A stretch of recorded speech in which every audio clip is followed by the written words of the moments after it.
since 1990.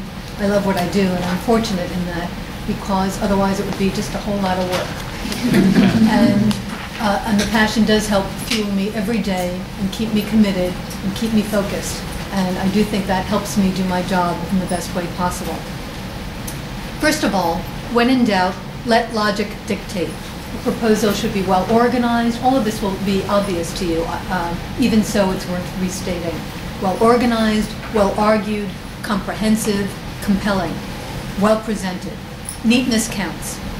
If possible, it should leave no question unanswered about what the final manuscript will contain, so the editor will be able to appreciate the work with complete enthusiasm and confidence and take it on by sharing it with his or her colleagues in the same way.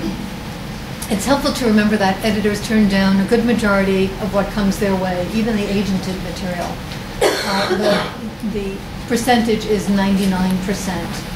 And pretty much for me, I do turn down the majority of comes my way. Obviously, I have to say yes to something. That's what my lifeline is based on. While I'm in the habit of saying no, I have to be careful to say yes when something moves me and when it is obviously deserving of the investment of time, one that one hopes will result in a long-term relationship, developed book after book. So I say a whole lot of no's, but ultimately my goal is to say yes. And I want to do that with passion, fervor, commitment. Too often a proposal feels generic, interchangeable with a multitude of other projects in its category. I have little sense of the personality of the work or the author, and maybe not even a clear understanding of the project's point of view. The best and most reliable way for you to up the odds is to research your market, who will buy your book, or it be 100 people, 1,000 people, 10,000s of people. And I should tell you that niche market is okay. I have a book that has sold about 5,000 copies. It's a designer drafting for the entertainment world. It's maybe more than $45 now, $45 paperback for stage technicians, etc. That has sold royalty statement after royalty statement, because that is a niche, a rich niche market, completely valid. I'm proud to represent it, and I respect other books that qualify as being rich niche. So that's perfectly fine, as long as you don't overpromise that that kind of book can sell hundreds of thousands every year. It can't. So research your market, and the way to do that, the way I do it, is to look on Amazon. That's the beauty of the internet age. Put in those key phrases. It's a parenting book on certain kind of condition, let's say. Put in that condition.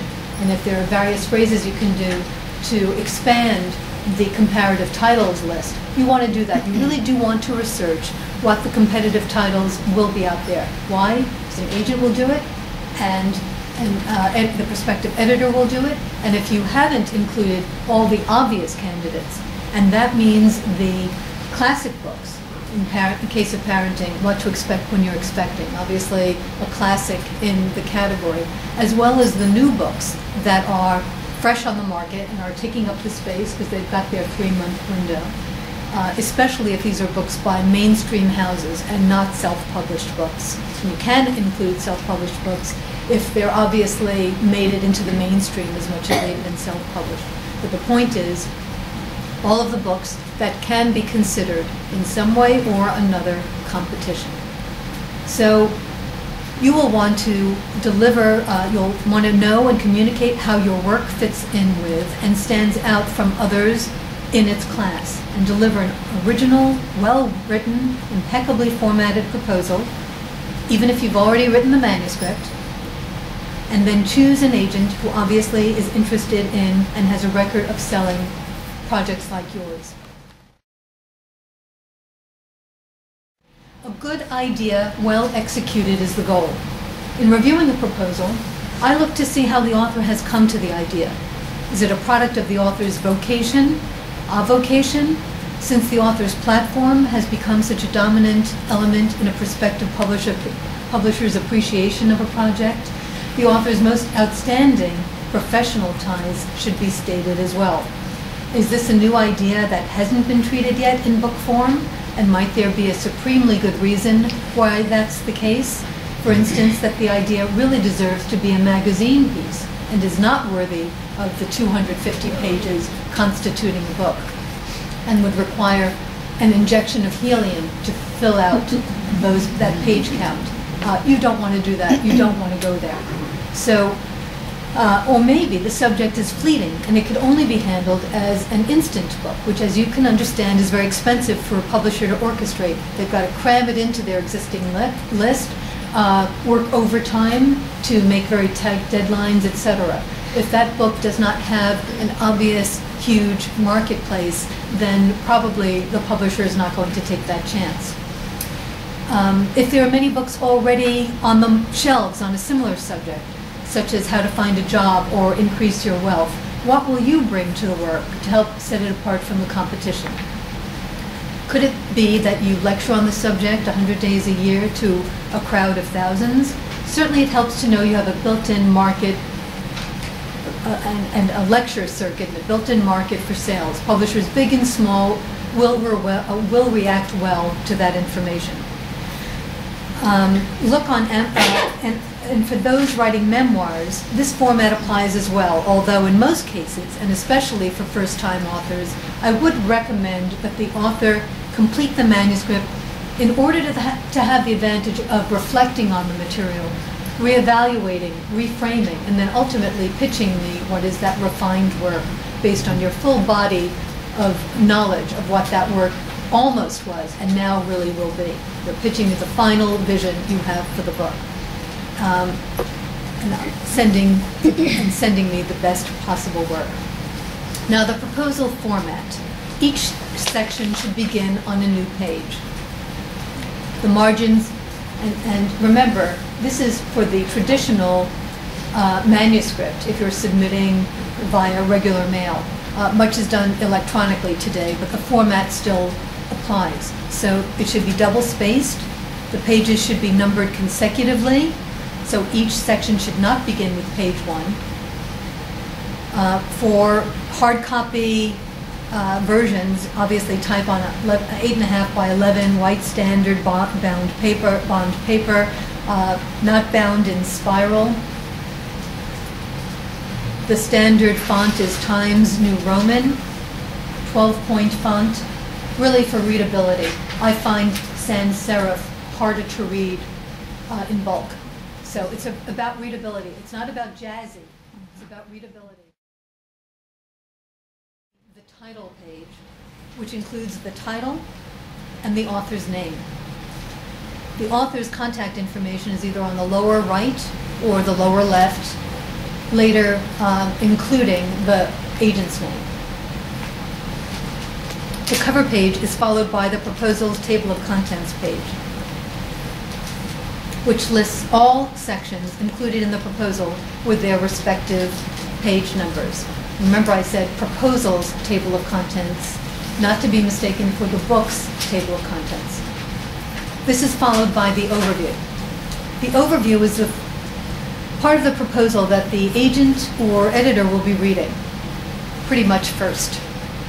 And it should create a context within which the editor should review the material to come, or the proposal that follows, making a case for both the book and the author, who is responding in some unique way to a definite need in the marketplace. So you've got to argue the case for the book. You have to prove to me that this book is worth banking on.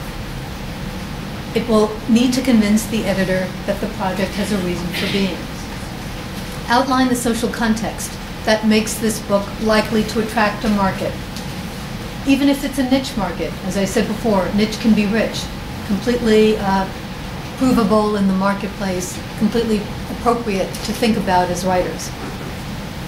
If it is a niche market, identify this market as fully as you can. But don't try to oversell. If you do try to overreach, you'll instantly trigger the suspicious nature of agents and ultimately editors who think that authors have a tendency to overpromise and overpitch. You really do want to be authentic as best you can by laying out demographics in a way that's provable. A self-help book should as best as possible outline the groups affected by the problem or the condition being addressed in the book. The organizations that are linked to the problem, especially if they're organizations you have ties to, and the numbers of people involved. Note how long it will take you to complete the work from the signing of the contract. And while some books on proposal writing ask you to quote a figure about what your expenses will be, I discourage that, because if you quote, let's say, $1,500 for postage, then why should they pay you a $15,000 advance? So I don't think that's information that the publisher needs to be privy to. Obviously, if it's a book that is permissions centric, and you're going to have to clear a lot of permissions, and it will be very expensive, an educated reader, otherwise known as an agent or the ultimate publisher, will understand that. And if they're still interested in it, they will, I have to hope, make a bid that will cover all of those understood expenses. About the author. In one page, name the things that qualify you to write this book. Include professional and, as applicable, personal experience, prior publications, qualifications, and history as a public speaker. Include anything that must apply, but don't add. This should be written in prose, not resume format. The next section is competition. What is the competition for your work, both real and perceived? And before you've even started to write, as I said, you've looked on Amazon, gone into your local bookstore to understand the competition. Maybe that competition's already on your shelves because you're an expert and need that as your information bank every day. But you do want to be clear about what the real competition is. I'm sometimes approached by authors who swear there's absolutely nothing like their book on the market. Would an editor agree? If your book is on adoption or motorcycle maintenance, you need to review all the major works that might even be mistaken for your book. Editors, as I mentioned, routinely look on Amazon to see what's going on, especially if these are categories of interest that they deal in daily. And so you can't be shy about being truthful here. You really have to be upfront. Now, if you've left out some leading titles from that list, they'll understand you haven't done your homework. Make an honest case for your book. Be clear about the fresh information or the angle you're taking, which is often a compelling reason why this book should happen now and hasn't happened before. Maybe FBI files have just been released. The book couldn't have happened before. That's compelling to me.